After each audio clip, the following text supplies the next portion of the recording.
Good evening. Welcome to the Wednesday night service here at Walter Hill. We're thankful for your presence this evening. And we do have a few announcements before we get into our Bible classes this evening. Our love and sympathy is extended to Margaret Welker on the passing of her nephew, Joey Black. Visitation for the family is Saturday from 12 to 2 at the Murfreesboro Funeral Home with the memorial service immediately following. We want to continue to remember Polly Scott in our prayers. Polly's in the hospital. She's being treated for high blood pressure and COVID and some other symptoms, and so we want to pray for her. Good news, Barbie Paul has been discharged from the hospital, but she is still struggling, weak, trying to regain her strength. She did see a urologist this afternoon, and so we're hopeful that she will recover quickly. Cindy Kittrell received good news from her latest scans. Her cancer is now in remission, and so we praise the Lord for that. Miss Marla Gregory has recently been diagnosed with Parkinson's disease, and so she's going to be going through therapy several times a week, so we want to pray for her and Rick. We also want to pray for the family of Tim Wilson. That's the grandfather of EVK. He will begin chemo and radiation soon.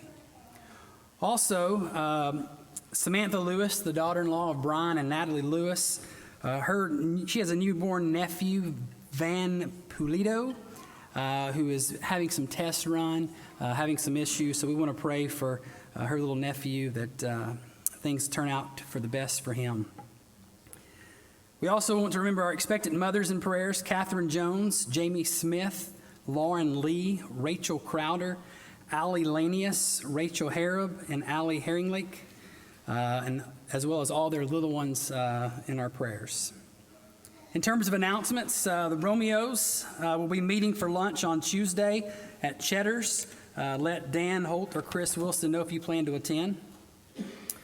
Also, for our ladies, the Ladies' Day is coming up here in a few weeks, and there is a sign-up sheet on the board for those who plan to attend, and also food sign-ups are on the board out in the hallway. If you'll sign up for that, it will be appreciated. Also, not on your handout, there's a conference called TLC, which is hosted by not the ladies, but the people who oversee CYC Challenge Youth Conference, which our young people just got back from.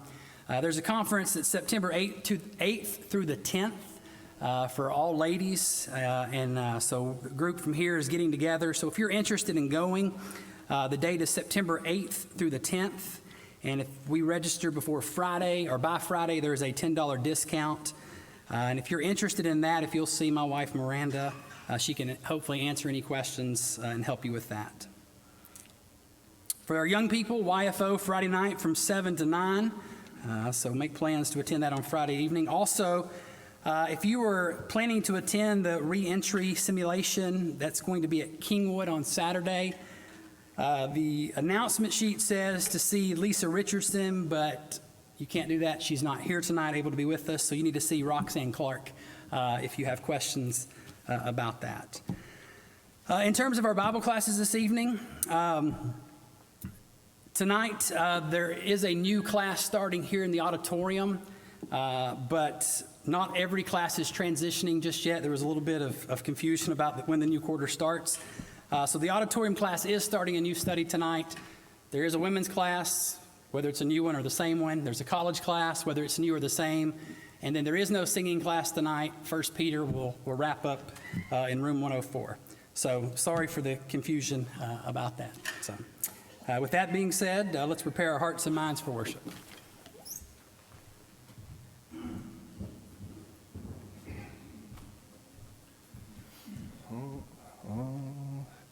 All hail the power of Jesus' name, let angels prostrate fall. Bring forth the royal diadem and crown him Lord of all.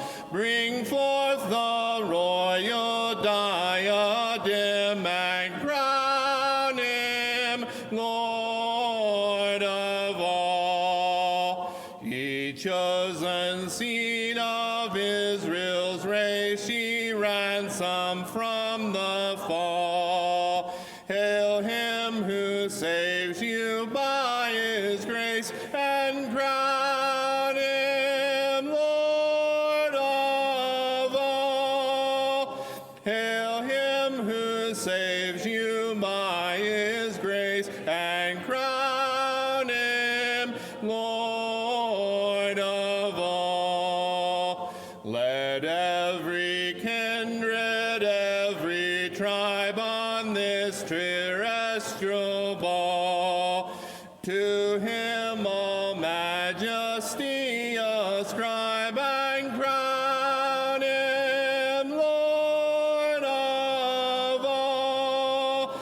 To him all majesty ascribe, and crown him Lord of all. Oh, that with yonder sacred throng we at his feet may fall, we'll join the everlasting song, and crown him Lord of all. We'll join the everlasting song, and crown him Lord of all.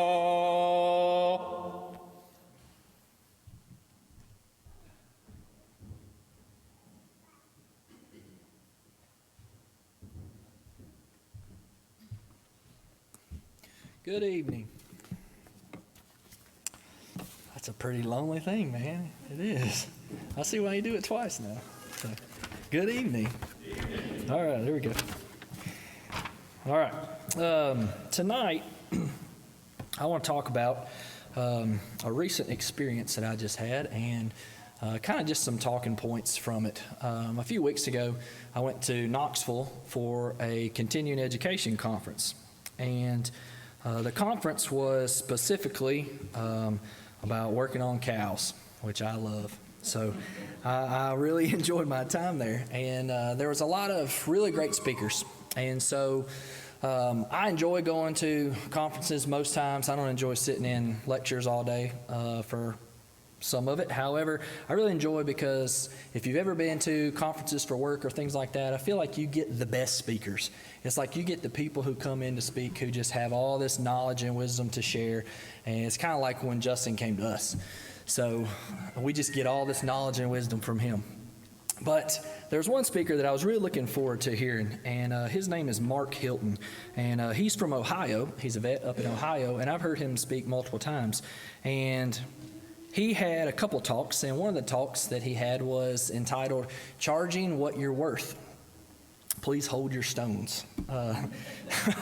Charging what you're worth. And so all on the basis of making sure that you are charging appropriately for your time, for your services, and don't allow people to dictate what your value is. And so he made a few points out of that I want to bring up, and then see how we can think about that with our Christian life. And the first point that he brought up was be excellent. Be excellent. And so he brought up the example of a producer that had a really bad, never thought I'd say diarrhea from the pulpit, but had a really bad diarrhea problem out of calves. And one veterinarian had started all the calves on some different antibiotics and some medicine, seemed to do really good. A few weeks later, it all came roaring back. And they didn't really dive into the problem. And the point of that is there's easy ways to do things sometimes. There's easy ways to fix problems. You can oftentimes do the bare minimum to do a job, and that may suffice, but sometimes it doesn't. And his point was, be excellent. Go beyond that. It may only require medicine. However, dig deeper. Be good at what you do. And so that starts with ourselves. That starts with each of us, in that we need to be a great example. We need to be excellent people. We need to be Christians who are striving every day to be excellent for Christ.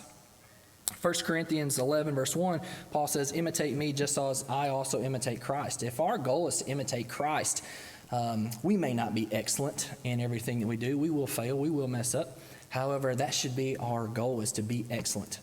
Be excellent people. The second thing he brought up is he said, no one complains about value. Have you ever had a service or bought something, someone come to your house, do a job for you, whatever, and you get the bill and you're like, oh my goodness, like that's a lot of money. Like they were here for 10 minutes and it's, I don't know, $500. Or man, I got this and I really thought this was going to be something really good, but it was cheap. It was made, flimsy or whatever, and you didn't perceive any value out of it. There's a value component that people want. He brought up the quote from someone who he really admired and said, just imagine that every person you see is holding up a sign that says, make me feel special. If we view people that way and trying to make them feel special and provide value to their life and really invest ourselves and try to use what we have to help them, we'll make them feel special. They will perceive value in us. They will perceive value in the relationship that we have together. They will view us differently. Ephesians 4, verse 32, we all know the verse. And be kind to one another, tenderhearted, forgiving one another, even as God in Christ forgave you. Being kind, tenderhearted, and forgiving to others. There's value in that. There's great value in that. And that's not something that people see on a daily basis. So that's something that each of us can really try to implement in our life. The third thing, don't let complaining clients keep you from charging. There's going to be people who don't agree with us. There's going to be people who may not like us. There's going to be people who really just don't want to associate with us. Not everyone is going to like us, and not everyone's going to agree with us.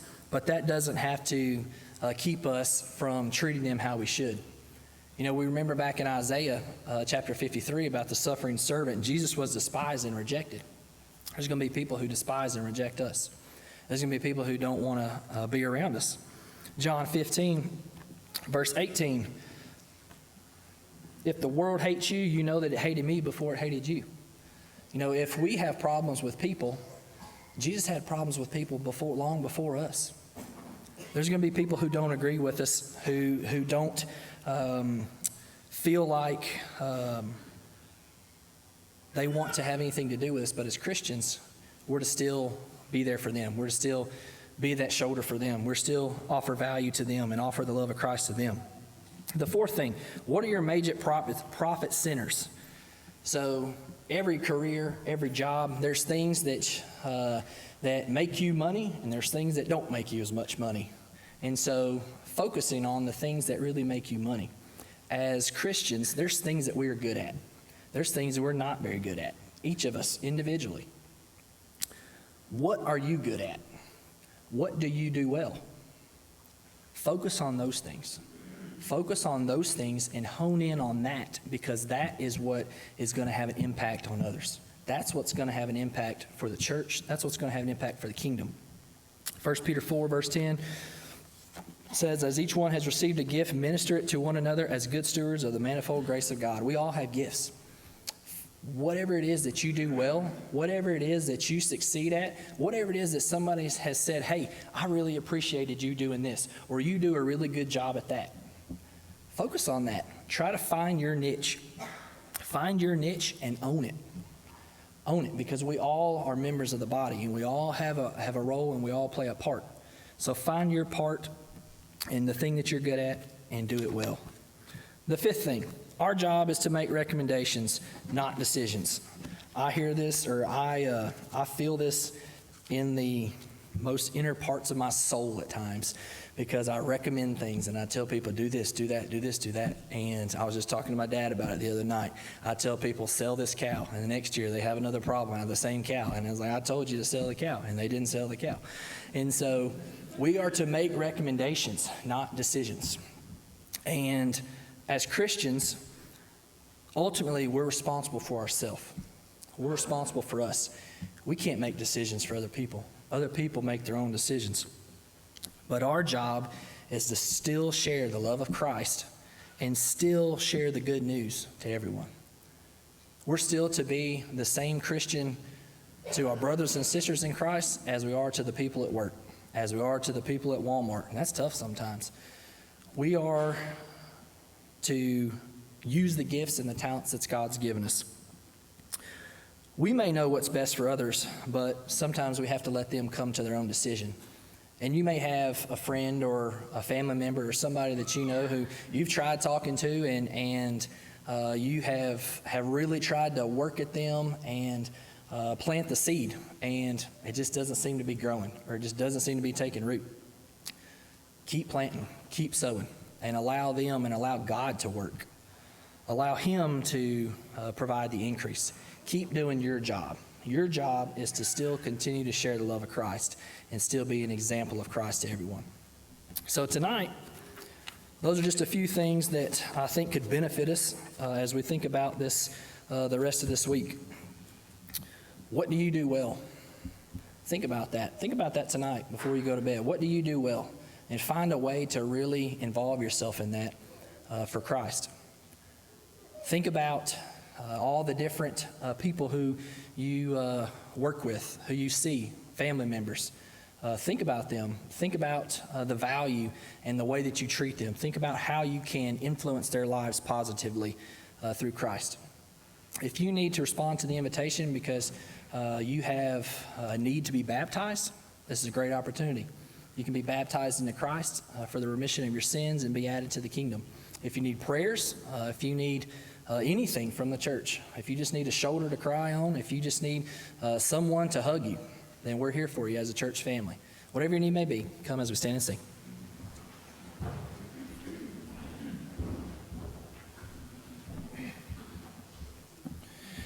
Anywhere with Jesus I can safely go. Anywhere He leads me in this world below. Anywhere without Him dearest joys would fade. Anywhere with Jesus I am not afraid. Anywhere, fear I cannot know. Anywhere with Jesus I can safely go. Anywhere with Jesus I am not alone. Other friends may fail me, He is still my own. Though His hand may lead me over dearest ways, anywhere with Jesus is a house of praise. Anywhere, fear I cannot know. Anywhere with Jesus I can safely go. Anywhere with Jesus over land and sea, telling souls in darkness of salvation free. Ready as He summons me to go or stay. Anywhere with Jesus when He points the way. Anywhere, fear I cannot know. Anywhere with Jesus I can safely go. Anywhere with Jesus I can go to sleep. When the darkening shadows round about me creep, knowing I shall waken nevermore to roam. Anywhere where Jesus will be home, sweet home. Anywhere, fear I cannot know. Anywhere where Jesus I can safely go.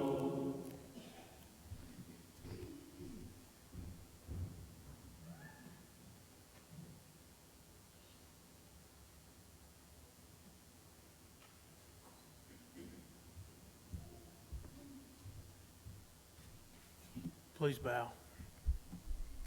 Dear Lord, thank you for the day and thank you for the beautiful spring-like temperatures we've been experiencing lately. And please be with us tonight as we have the potential for spring-like storms. Please watch over us. Please guide, guard, and direct us. And please be with us as we go to class tonight. And please let us put aside the world and learn more about you. Please be with us as we depart, and let us arrive at our destination safely. In your Son's most holy name we pray. Amen.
Well, welcome to our class tonight. We are starting tonight on 1 Samuel, and the plans are to continue on into 2 Samuel.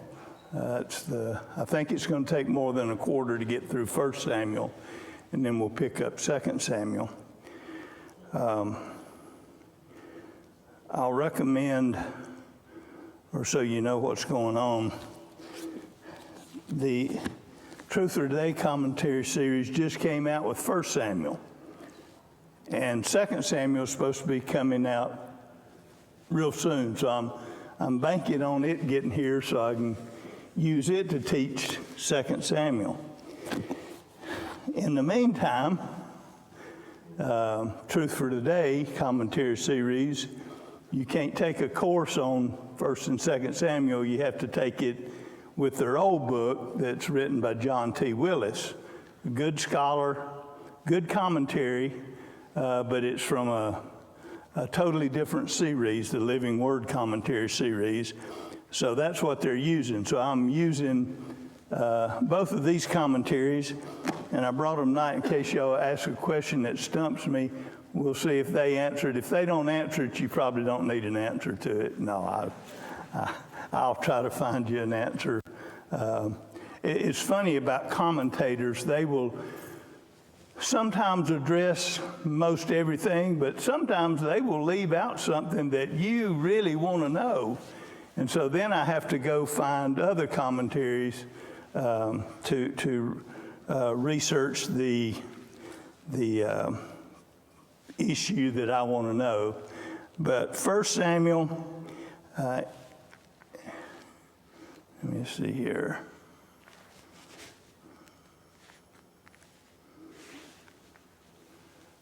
In our English Bibles, it fits in with the books of history. I don't know if you can read that, history, but it figures in the books of history. Now, if you remember what we studied in, or still studying books of the Bible, we still have about half of the New Testament to finish, and that'll come up in another class on Sunday evening, I believe, in the fall maybe. But in the Hebrew Bible, Samuel, or 1st and 2nd Samuel, are listed with the former prophets, the Nevi'im, and a little bit different. It falls in basically the same order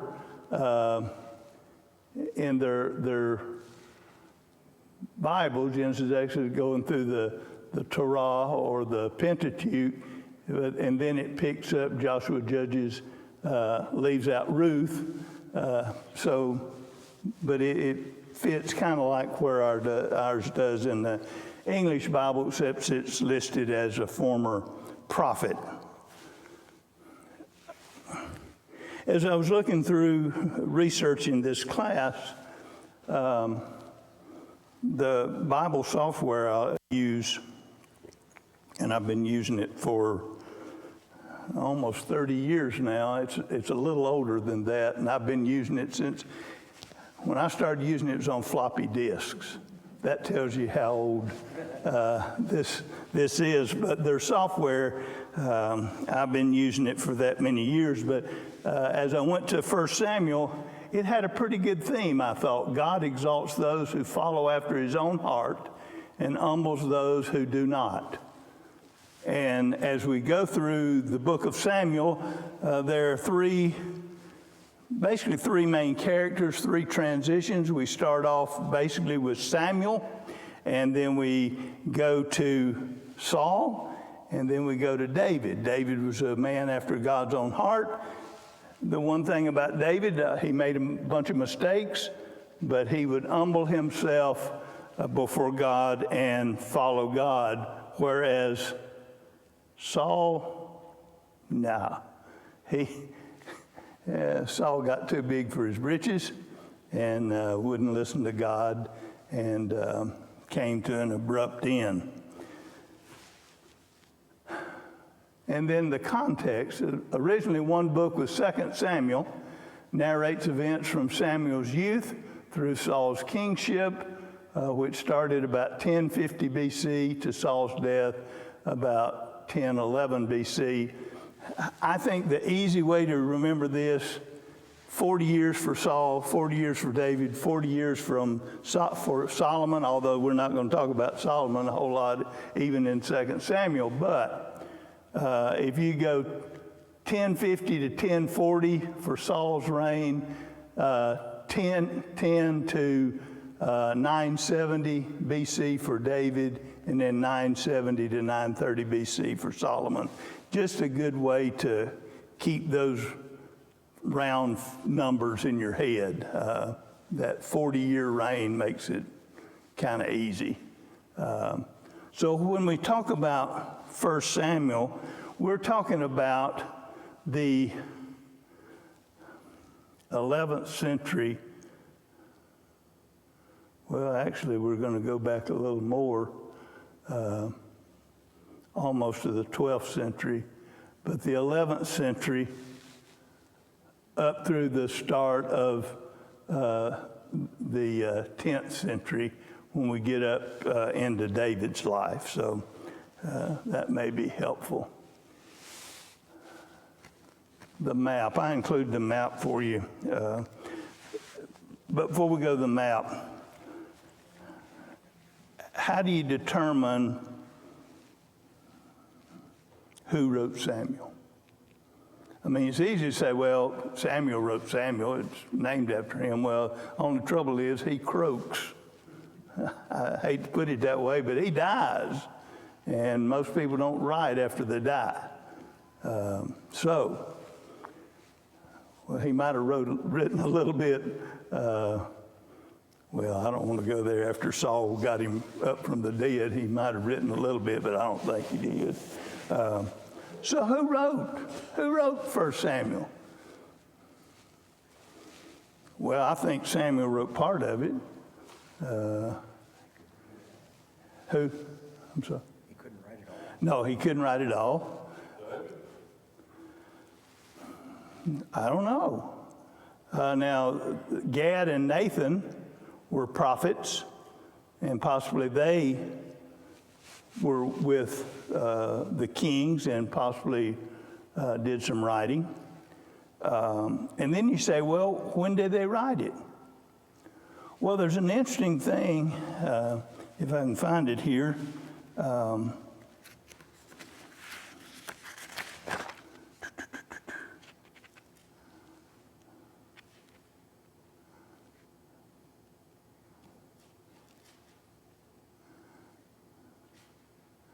Go to 1 Samuel 27:6. I'd never noticed this. That's the thing about teaching. You dig and you learn things that you'd never really.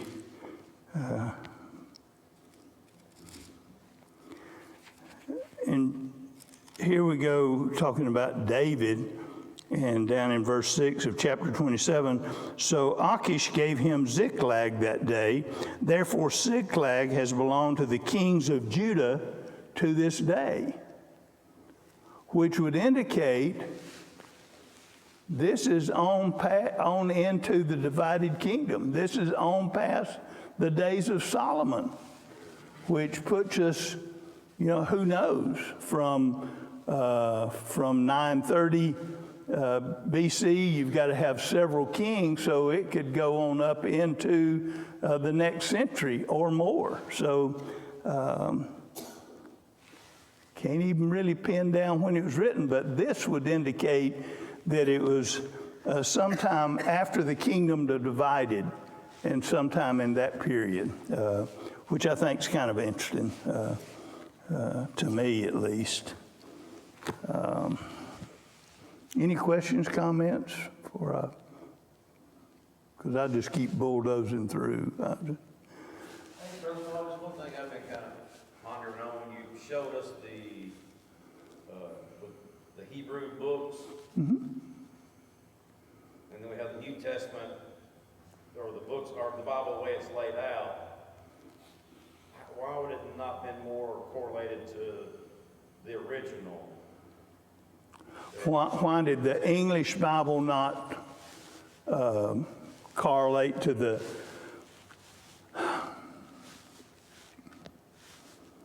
I don't know that there's an easy answer to that. Were they using that to translate in their writings of any of it? Well, one difference is the Septuagint did a little bit differently. So if there's a difference, we probably, in the English Bible, follow the Septuagint for the organization.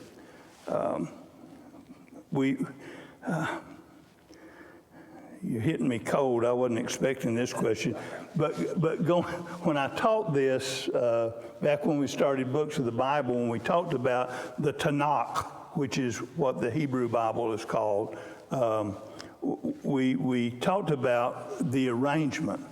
And why was Chronicles the last book? I mean, that's very interesting. You got 1st, 2nd Samuel, 1st, 2nd Kings, At one time, it was one big volume, Samuel and Kings, and it was called Kingdoms. But Chronicles ended up in the last place.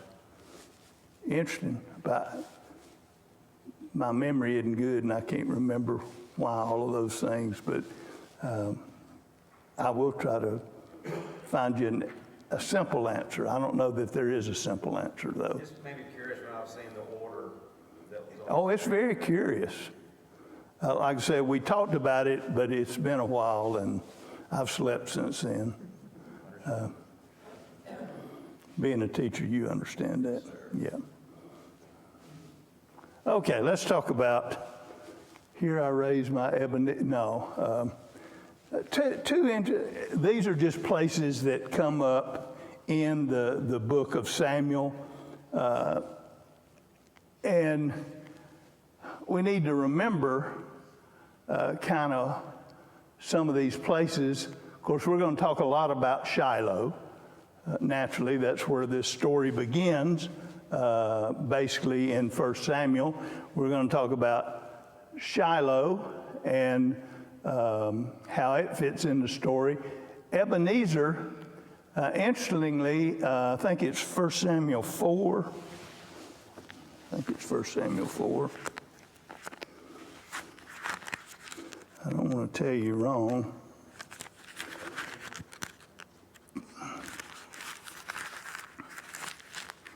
First Samuel 4. Now Ezra went out to battle against the Philistines and encamped beside Ebenezer, and the Philistines encamped in Aphek. In this battle is where the Philistines captured the ark. So you think Ebenezer's important? Well, there in chapter 4, verse 1 it is. And then we go to chapter 7 and verse 1, or chapter 7, and we're going to find out that Ebenezer, if I can find it,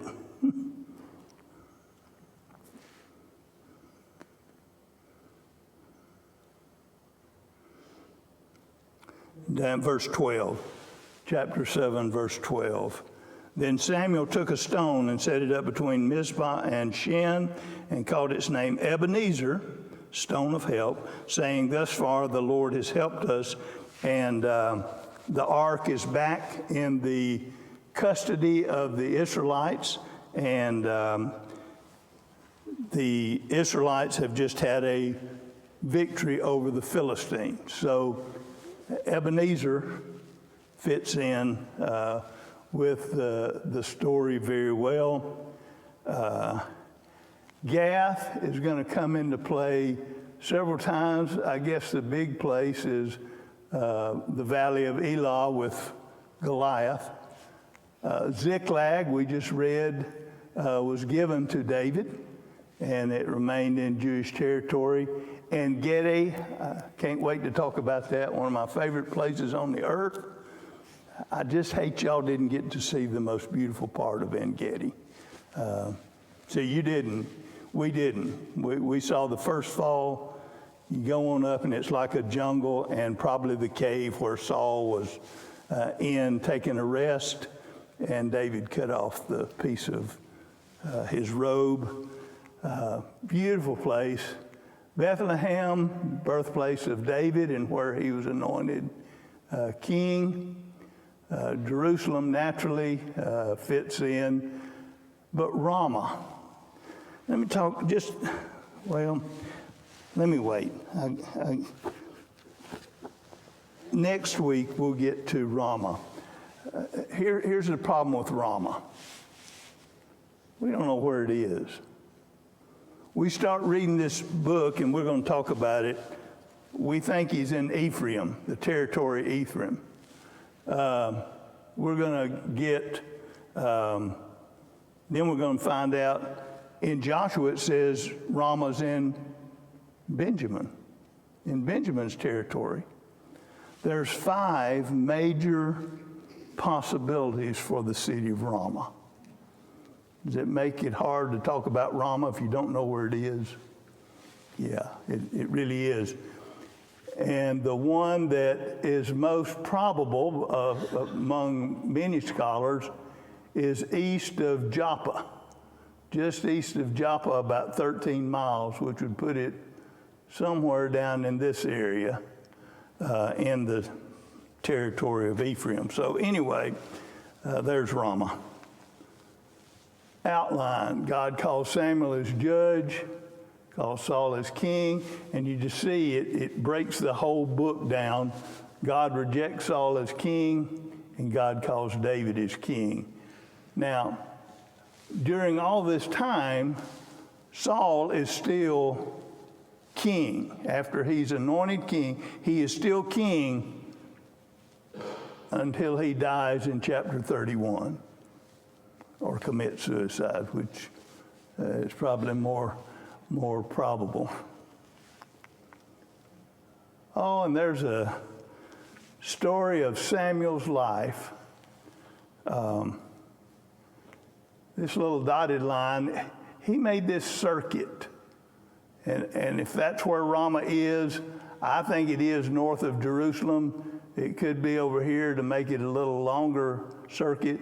But he made this annual circuit between those places every year, I guess, to judge Israel. Interestingly enough, Samuel is the last judge. Really.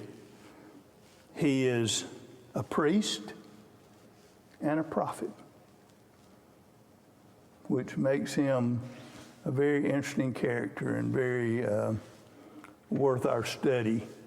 I want you to notice one thing here. Zuph. In a private ceremony at Zuph, Samuel is anointed Saul as Israel's first king. Now, Zuph, there's these people called the Zuphites, and supposedly this is where Zuph was, probably just outside of the territory of Benjamin, because you remember when Saul gets anointed king, he's looking for the missing donkeys, and he covers the whole territory of Benjamin, can't find the donkeys, and so finally he ends up what they call a Zuph and gets anointed king. Interesting. But remember Zuph. 1 Samuel. I put a thing in here about prophets. I found this fascinating. I'm not going to read it to you. I hope you'll read it about prophets. Moses was a prophet, wasn't he? Yeah, because he said, God's going to raise up a prophet like me someday, talking about the Christ. But really, with very few mentions, we don't really hear about prophets till we get to Samuel. And then we have prophets to the kings. You remember Nathan was the prophet that came to David. Gad. And so this talks about a school of the prophets that Samuel evidently established. These prophets to the kings were called oral prophets. And later we're going to get to the writing prophets. Well, I don't think I'm going to keep teaching through the Old Testament, but if I was, we'd get to the writing prophets like Isaiah and Jeremiah and others. But these were the oral prophets that God used to try to control the leaders. They weren't too successful with Saul. Samuel finally just had to wash his hands of Saul. Saul was just uncontrollable. So any questions about this intro to 1 Samuel? I didn't give you the sheets, did I? Why didn't you scream at me, somebody? Thank you, Doug. I just thought I was late to the party and meant to get No.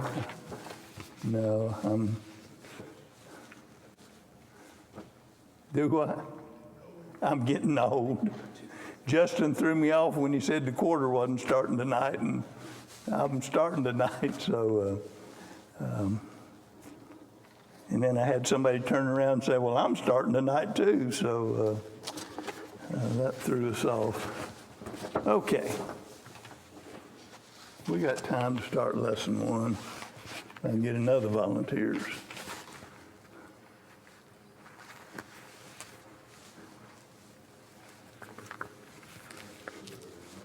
This is the first part of lesson 1. I will continue on next week and give you the remaining sheets, 1 page back in front and maybe another page. Yes, they are on the website. Thank you. I'm forgetting all kinds of stuff tonight. Thank you, sir. If you go to the members portion of our website, you can get these in living color.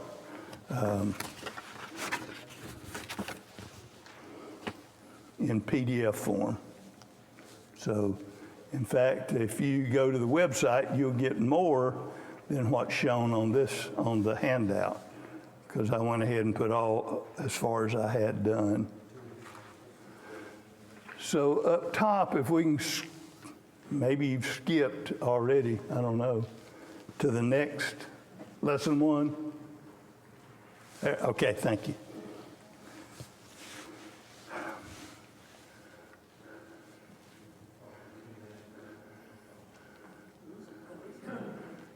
Remember I said, remember that place, Zuph?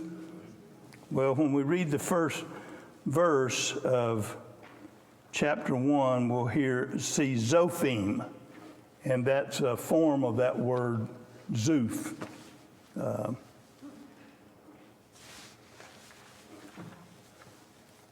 And that becomes semi-important to some people. So let's read the first few verses. Now there was a certain man of Ramathaim Zophim of the mountains of Ephraim, and his name was Elkanah, the son of Jeroham, the son of Elihu, the son of Tohu, the son of Zuph, there's those Zuphites again, an Ephraimite. And he had 2 wives. The name of one was Hannah, and the name of the other Peninnah.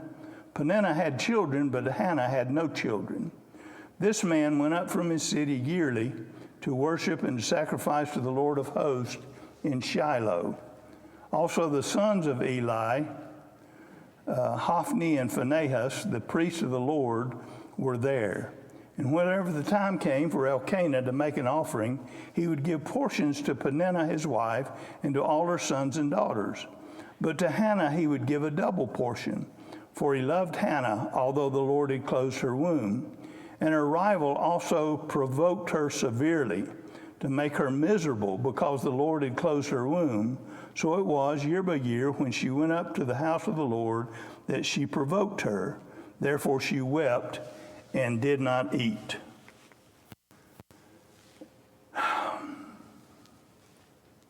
If he was an Ephraimite, he was from this blue territory, which belonged to the tribe of Benjamin. And as you go north from Jerusalem into this area, it is mountainous up in this area. Here is the tribe of Benjamin, which I've already mentioned is a possibility to where Ramah is, and right there is Ramah down in the territory of Benjamin. But it's listed there from Joshua as a city of Benjamin. So that just gives you the territories, mainly how big a territory Ephraim really had. Right over here, about 13 miles east of Joppa, is where a lot of people think the real Ramah is. But again, there's 5 different possibilities, and I don't know that it makes a big difference. I put this map up because here's the territory of Ephraim. Here's Benjamin, and right up in here is Shiloh. I had to use this map to get Shiloh in. It's in this territory of Ephraim. But anyway, wherever Elkanah lived, wherever Ramah was, whether it was in Benjamin or Ephraim, it's not a long way to Shiloh. Really, it's 20 miles probably at the most. So I know walking 20 miles is a long way, but in the big scheme of things, 20 miles was not a long distance to go worship. Think of if you lived up here in Galilee and you went down to Jerusalem, 3 times the distance.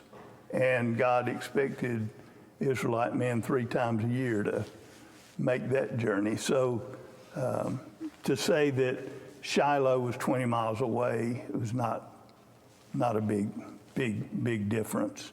Now, let's go to this. It says he was from the mountains of Ephraim. Okay, I call myself a Tar Heel. I grew up in North Carolina, so I was born a Buckeye. I lived in Middle Tennessee and Alabama, but the majority of my youth I spent in North Carolina and graduated from college there.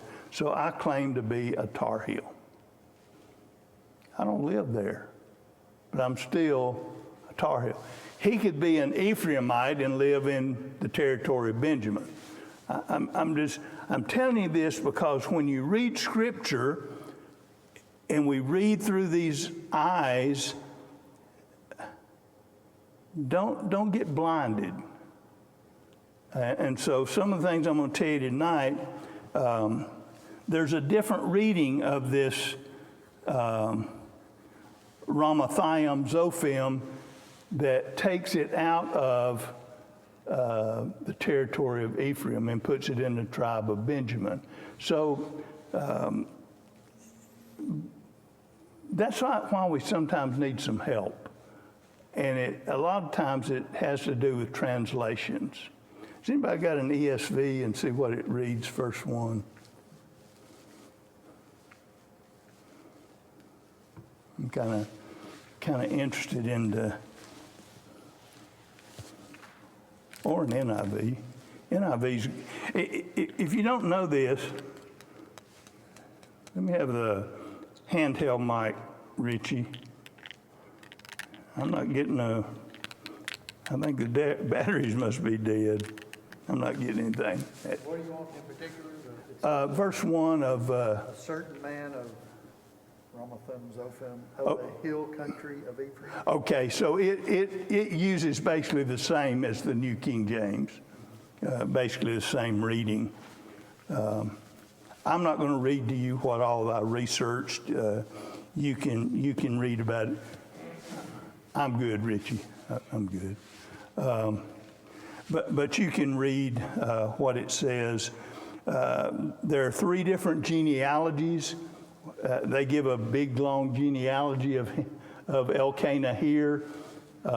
We have to go to Chronicles to realize he's a Levite. He's a Levite. So his son, Samuel, could be a priest, right? And I think that's an important thing to know, that he is not of the tribe of Ephraim. He's not of the tribe of Benjamin. He's a tribe of the Levites. He is of the priestly tribe. And that becomes very important into who Samuel is. I showed you where Shiloh was in Joshua 18, verse 1. The tabernacle was set up in Shiloh. And so it was there for years, throughout the period of the judges. I mean, after the conquest, it was put there and it stayed there through the period of the judges. But there's an interesting thing that, well, let's talk about him going up to worship every year. It tells us a lot about Elkanah. He was a godly man. If you stop and think about, and you read just a little bit we know about Elkanah, I think he was a really good guy as far as wanting to do what's right. Because every year he would make this journey up to Shiloh. Now, we don't know what feast he went to. There was a feast commanded every year to be held at Shiloh, and evidently it wasn't one of the major feasts that had been demanded under the old law, but there was an annual feast that was prescribed for Shiloh, and maybe that's the one that he went to. We just don't know, and we'll talk about the feast a little bit later. Judges 21:19 mentions an annual feast that was held in Shiloh. Lord of hosts, Lord of hosts.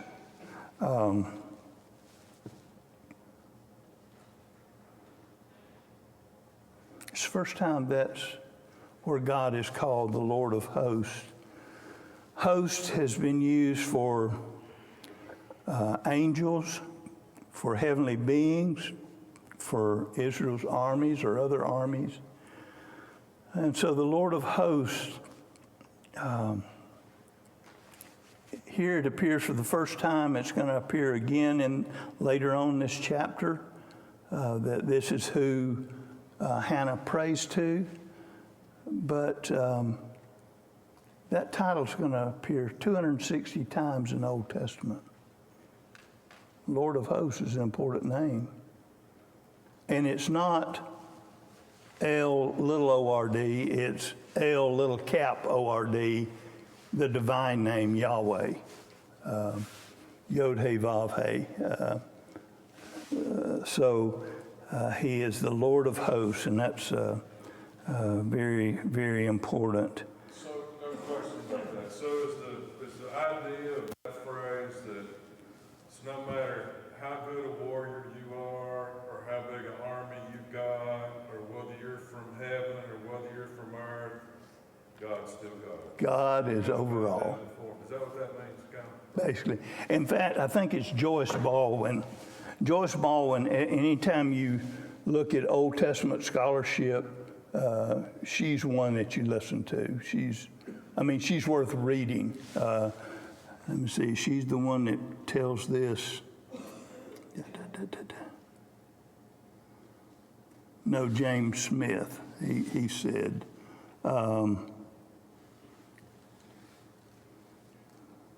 it's on page 2 near the top. This majestic name for God appearing at the inception of the Israelite monarchy describes him in a way that is much more royal than military. Polemically, the title Yahweh of hosts proclaims the Lord as superior to sun, moon, and stars, which were the objects of worship among the ancient peoples. I like the way he worded that. He is above everything. God is sovereign and over everything, and that's what that title really, really conveys.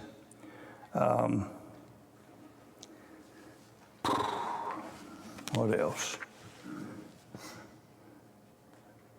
Eli, in verse 3, Eli is not mentioned as a priest here or a judge. He mentions his sons who are priests. Now, we're going to find out later they're scoundrels, but Hophni and Phinehas, they're just lousy crumb. It's kind of interesting as we study Eli's sons are worthless. But what happens to Samuel's sons? They become worthless. They're, Okay, did I miss the first bell? I'm having too much fun. I'm sorry. I get all wrapped up in this. We'll pick up next week in verse 1 again, or verse 2 or somewhere. But thank you for being here. Read 1 Samuel. We can talk about it more. Thank you.